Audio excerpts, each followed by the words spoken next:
Everyone, welcome to the channel. आज की video में हम पढ़ने वाले हैं English NCERT book class 5th Marigold's एक चैप्टर जिसका नाम है रिप वैन विंकल। तो ये कहानी जो है बड़ी ही इंटरेस्टिंग है। चलिए पढ़ते हैं इसको और जानते हैं क्या है इसमें। This story is about Rip Van Winkle, a good natured but lazy man. ये कहानी है एक ऐसे व्यक्ति की जिसका व्यवहार बहुत अच्छा था, गुड नेचर था लेकिन आलसी था बहुत, और उसका नाम क्या था? Rip Van Winkle. Who goes away into the hills and falls asleep। तो एक बार क्या होता है, वो दूर कहीं चला जाता है पहाड़ों में और वहाँ जाके एक लंबी नींद में चला जाता है, सो जाता है। When he awakens 20 years later, Rip finds that quite a few things have changed। तो वो उठता है 20 साल बाद, और 20 साल बाद जब वो देखता है तो उसके चारों ओर सब कुछ बदला हुआ था, कुछ चेंजेस उसको नज़र आते हैं। अब वो क्या चेंजेस थे ये हम इस स्टोरी में देखेंगे। Many years ago, at the foothills of Catskill Mountains was a little village। बहुत साल पहले की बात है। काट्सकिल की पहाड़ियों पर एक छोटा सा गांव था।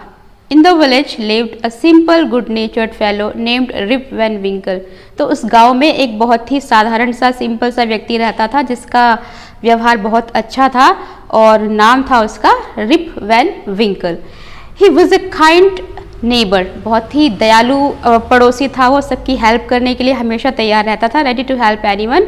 Everyone in the village liked him. और गांव में हर कोई उसको बहुत ज़्यादा पसंद करता था उसके व्यवहार के कारण। The children of the village shouted with Joy whenever they saw him because he played with them. He taught them to fly kites and shoot marbles and told them long stories। तो जो गांव के बच्चे थे ना, वो बहुत ज़्यादा खुश होते थे उसको देखकर। जब भी उसको आता हुआ देखते थे तो चिल्लाते थे बहुत ज़ोर से खुशी के कारण, क्योंकि जो रिप वैन विंकल था वो उन बच्चों के साथ खेलता था और साथ ही साथ उनको सिखाता था क्या, पतंगे उड़ाना, कंचे खेलना, है ना, किस तरीके से निशाना लगाते हैं, और लंबी लंबी इंटरेस्टिंग स्टोरीज उनको सुनाता था। तो बच्चे इस वजह से उनको बहुत ज़्यादा पसंद करते थे।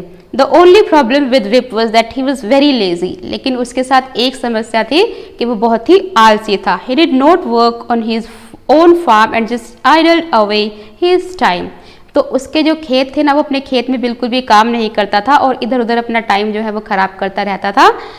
His fences were falling to pieces। और उसकी जो फेंसेस थी, फेंसेस मतलब जिसे हम बाड़ा बोल देते हैं, जो लोहे के तार लगा देते हैं खेत के चारों ओर, जिससे कि जो जानवर है वो अंदर ना आ पाए या कोई ऐसा व्यक्ति जो कि स्ट्रेंजर है वो ना घुस पाए, उसके लिए लगा देते हैं।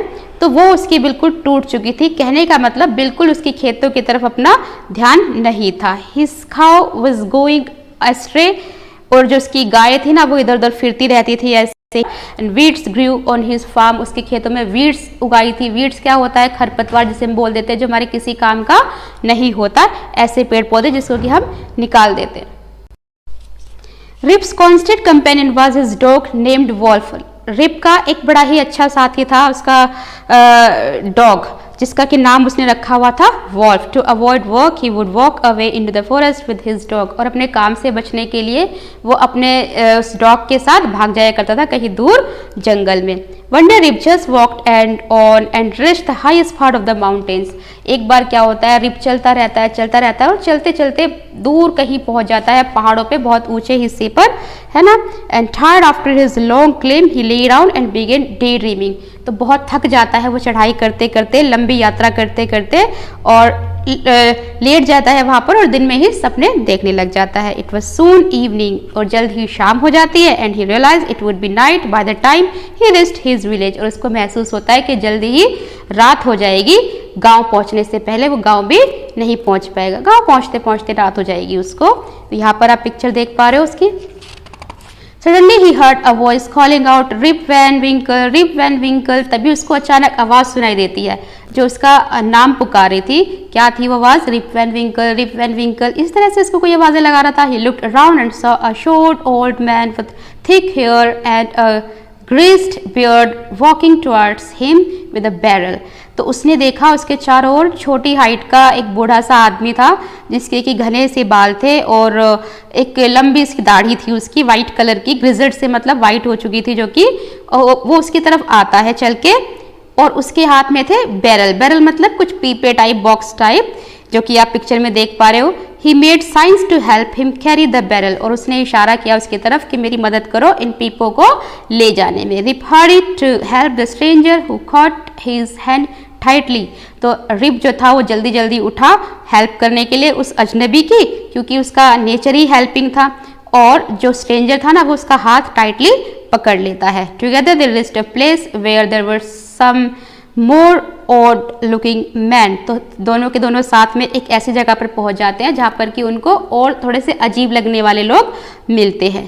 प्लेइंग 9 पिन्स, जो कि 9 पिन्स गेम खेल रहे थे, and they were all dressed the same way, और सब ने एक तरीके से ड्रेसअप किया हुआ था, एक तरह के कपड़े पहने हुए थे। And all of them had beards of various shapes and colours, और सबकी अलग अलग शेप की दाढ़ी थी, अलग अलग कलर की दाढ़ी थी, किसी की छोटी थी तो किसी की मोटी थी, किसी की बहुत घनी थी, है ना, वाइट थी किसी की तो किसी की ब्राउन थी, किसी की ब्लैक थी, अलग अलग तरह की दाढ़ी सबकी थी। And even though they were playing a game their faces were serious and there was silence, हालांकि वो गेम खेल रहे थे लेकिन उस गेम खेलने के बावजूद भी जैसे कि हम खुश होते हैं खेलते टाइम, उनके चेहरे पर खुशी नहीं थी बल्कि बहुत सीरियसनेस थी उनके चेहरे पर, गंभीर थे बहुत ही, और साइलेंस थे, काफ़ी चुप थे। जिस तरह से हम लोग खुश होते हैं, काफ़ी कुछ ना कुछ बोलते रहते हैं, हंसते हैं, गाते हैं, वैसा कुछ नहीं था।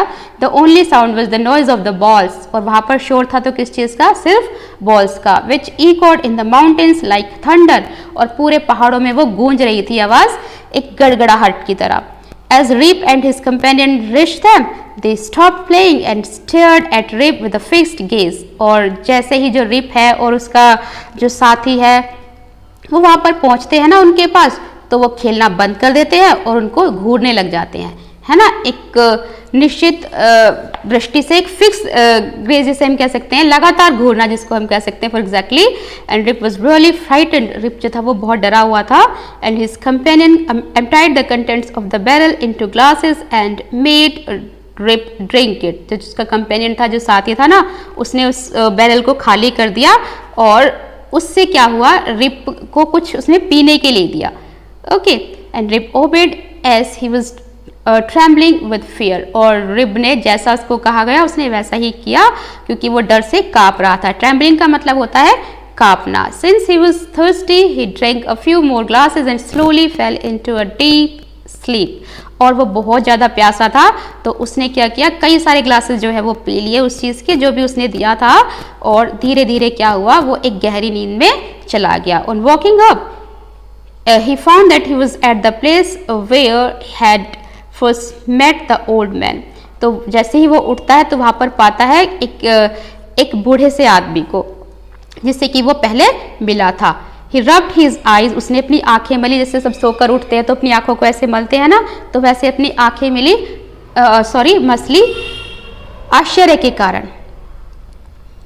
It was a bright sunny morning, और बड़ी सुनहरी धूप निकली हुई थी, काफ़ी अच्छी सुबह थी उसके लिए। Surely I have not slept here at all night thought right, वो कहता है कि अवश्य ही मैं पूरी रात यहाँ पर सो नहीं पाया हूँ। And he looked around for Wolf, उसने चारों ओर देखा अपने डॉगी के लिए, वॉल्फ के लिए, बट ही वॉज नोवेयर, लेकिन वो उसको कहीं भी नहीं दिखाई देता। रिप विस्टल्ड फॉर हिम, वो उसको सीटी बजाकर बुलाने की कोशिश करता है। वॉल्फ वॉल्फ, ही देन शाउटेड, जब सीटी बजाने पर भी वो नहीं आता है तो उसका नाम लेकर वो चिल्लाता है, Wolf Wolf. No dog was to be seen, लेकिन कोई भी डॉग उसको वहाँ पर देखने के लिए नहीं मिला। Where has this dog gone, he muttered to himself, वो अपने आप से धीरे धीरे आवाज़ में बोलता है। बुदबुदाना, मटर्ड का मतलब होता है एग्जैक्टली कि आखिर ये डॉग गया कहाँ। He begin to descend the mountain to go back to his village, descend का मतलब होता है उतरना, तो धीरे धीरे उसने पहाड़ियों से उतरना शुरू कर दिया अपने गांव वापस जाने के लिए। आगे क्या होता है देखते हैं। As he neared the village, he met a number of people, but he didn't know any of them. तो जैसे ही वो अपने गांव के पास पहुंचता है ना, तो वो देखता है अपने चारों ओर बहुत सारे लोग इकट्ठे हो गए थे, लेकिन वो उनको किसी को भी नहीं जानता था। The villagers also stared at him equally surprised, और जो गांव वाले थे ना वो भी उसको उतने ही आश्चर्य के साथ देखते हैं जितने आश्चर्य के साथ वो गांव वालों को देख रहा था। Who is this man? said one. तो उन गांव वालों में से एक ने कहा कि आखिर ये आदमी है कौन, इसको तो पहले कभी नहीं देखा। I have never seen him before said another, और दूसरे ने भी यही कहा कि मैंने तो इसको कभी नहीं देखा इस गांव में। Look at his long white beard and his wrinkled face, कि देखो देखो इसकी कितनी लंबी दाढ़ी है वाइट कलर की, और इसका रिंकल्ड फेस मतलब जैसे झुर्रियाँ पड़ जाती है फेस पर, उसको बोल देते हैं। On hearing this Rip struck his chin and to his astonishment he found his beard had grown a foot long, और जैसे ही वो ये सुनता है ना तो उसका हाथ अपनी दाढ़ी की तरफ ऐसे जाता है, तो वो देखता है कि उसकी जो दाढ़ी थी ना वो करीब 1 फुट तक लंबी हो गई थी, है ना, एंड बिल्कुल वाइट हो चुकी थी। An old woman walked up to him and looked at his face for a moment, तभी वहाँ पर क्या होता है, एक बूढ़ी औरत आती है उसके पास, उसके चेहरे को देखती है, and then she exclaimed it is Rip Van Winkle, तो वो बड़े आश्चर्य के साथ कहती है, चिल्लाती है कि अरे ये तो रिप वैन विंकल है। And welcome home again old neighbour where have you been these 20 long years, और सबके सब जो सारे गांव वाले थे ना, पुराने पड़ोसी थे, वो सब उसका वेलकम करते हैं दोबारा से कि रिप वैन विंकल तुम्हारा इस गाँव में दोबारा से स्वागत है, और तुम 20 सालों तक आखिर थे कहाँ पर, सब तुम्हें बहुत ज़्यादा मिस कर रहे थे, बच्चे भी गांव वाले भी, क्योंकि उसका नेचर बहुत अच्छा था। That was the story. I hope कि आपको समझ आई होगी। अब हम मिलेंगे नेक्स्ट वीडियो में नेक्स्ट टॉपिक के साथ। Till then bye, take care, have a nice day, thank you for watching.